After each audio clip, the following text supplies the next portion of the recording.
In this contemporary update of Shakespeare's comedy, Claudio declares his love for Hero. But Benedick warns him of the hazards of romance while falling for Beatrice. In this battle of the sexes, true love emerges in Much Ado About Nothing. Hi, I'm Liz. I'm Aaron. And I'm Sean. Alas, we are here to talk about Joss Whedon's Much Ado About Nothing. What do we think? Is it Much Ado? Should we bid it Much Ado? Is it about nothing? Have we just seen it? We've all just seen it, though. What do we think? So this is a modern retelling of Much Ado About Nothing, the Shakespeare play. It follows two pairs of lovers, Benedick and Beatrice, and Claudio and Hero, as they come to terms with whether or not they love each other. Meanwhile, there's a little bit of intrigue and mystery and some politicking going on in this city in Italy. And it's very straightforward. There's very little variance from the Shakespeare play itself. I enjoyed it a lot, actually. I think in evaluating the film and deconstructing the script, you can't really criticize it because it's Shakespeare. Like, what are you going to say? Well, I really didn't like that plot point. It's like, well, it's tried and true and it's classic. So all I could say for the script is that Joss Whedon has great taste. The fact that this is in Shakespearean English does make it a little difficult to understand. I think the first 15 or 20 minutes I was a little confused, then I got used to it, and it's a brave choice to do that. The last film that I can remember that spoke in Shakespearean English was Baz Luhrmann's Romeo and Juliet. There are good things and there are bad things. I mean, the material itself, you're right, is charming, and it makes the movie entirely watchable. They shot it in 12 days. They shot it at Joss Whedon's house, and it feels like that. Right. And so, yeah, there isn't a lot of weight behind it, but I forgave it. I guess I'm just a big Joss Whedon fan. If you're going to criticize the film or, evaluate it, do you evaluate it as unto itself or knowing the context it comes from?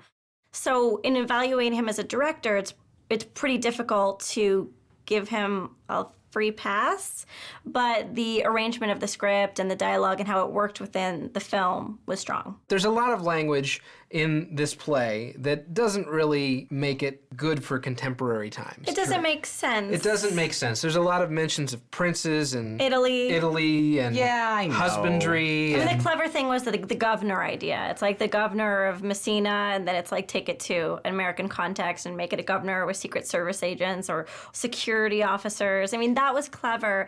But if you're going to update Shakespeare, at least update the sexual politics of the story. I mean, if this is modern age and we have that major plot point about Hero's Not being a virgin. lack of chastity, and it's like her father comes to her and says, I will kill you if this is Well, true. that's the play. I mean, But if you're going to take it to modern times, you have to rationalize that plot point. But the cast is great. At least we Cast is agree on great. that. Nathan Fillion is awesome. He plays Dogberry. I was surprised he wasn't Benedick. I was expecting Really? him to be Benedick. Alexis Denisof was Benedick. Right, and I don't know much about Alexis Denisof. I wasn't a huge fan of him in this film. Wesley Wyndham-Pryce and Angel. I thought he was really Fantastic. plastic. The people that I really enjoyed the most were Nathan Fillion and Tom Lenk, who played the two comedic roles, Right. the fools. They were adorable. Yeah, hilarious. They had the physical comedy. My favorite of all the serious people, though, was Fran Kranz, who played Claudio, because He was good. you could just feel his presence. It sounded, when he spoke, it sounded correct, whereas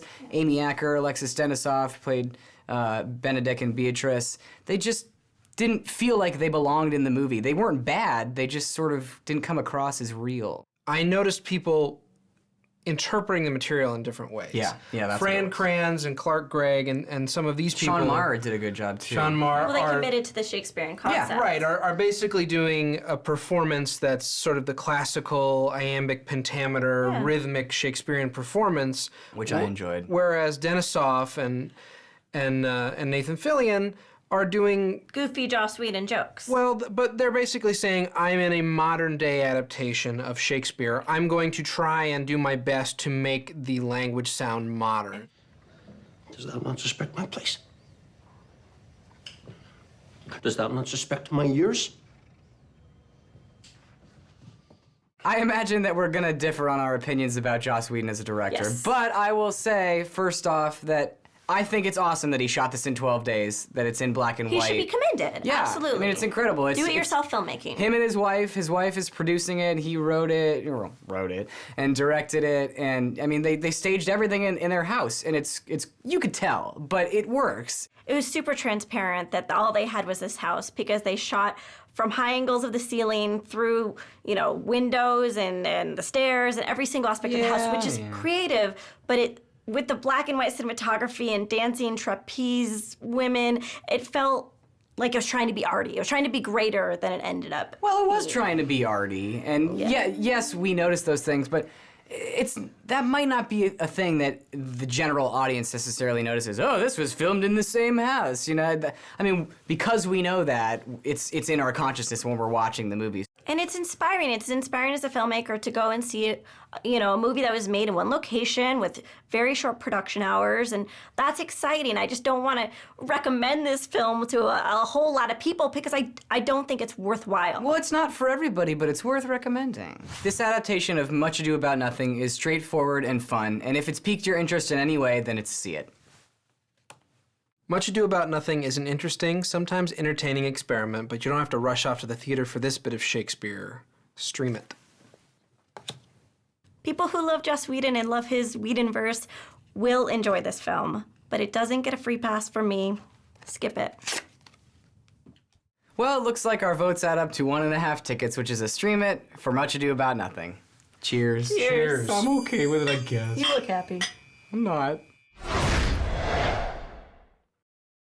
Alas, poor Whedon. I knew him well. To stream or not to stream? That is the Just stop. question.